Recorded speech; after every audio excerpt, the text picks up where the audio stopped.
ایک شخص آئے کہنے لگے یا رسول اللہ میری بخشش ہو سکتی ہے؟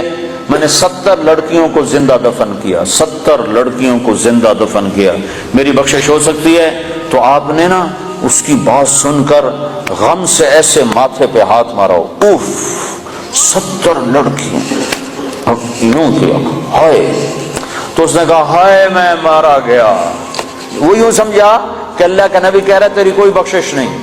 اللہ کے نبی نے تو پریشان ہو کر اور غم سے ہاتھ ہمارا ماتھے پر، اوف 70 بچی، اتنی درندگی۔ تو اس نے کہا ہائے میں مارا گیا، اب میری کوئی بخشش نہیں۔ تو ابھی اس کی ہائے درمیان میں تھی کہ ایک دم جبریل آئے قرآن لے کر، یا عبادی الذین اسرفوا علی انفسہم لا تقنطوا من رحمت اللہ ان اللہ یغفر الذنوب جميعا انہ هو الغفور الرحیم۔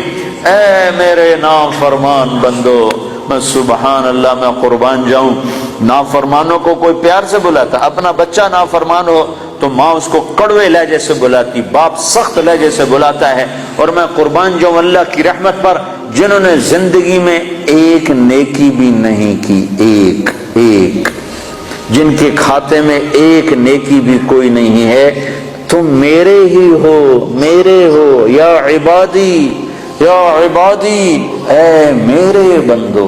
کون سے بندے جو ساری رات کو تجھے یاد کرتے ہیں؟ نہیں، جو راتوں کو شرابیں پی کر مست ہوتے ہیں، جو راتوں کو ناچ گانے میں گزارتے ہیں۔ تم بھی میرے ہو، میرے ہو، اور میں تمہیں بلا رہا ہوں، آ جاؤ، ڈرو نہیں، آ جاؤ، آ جاؤ، آ جاؤ۔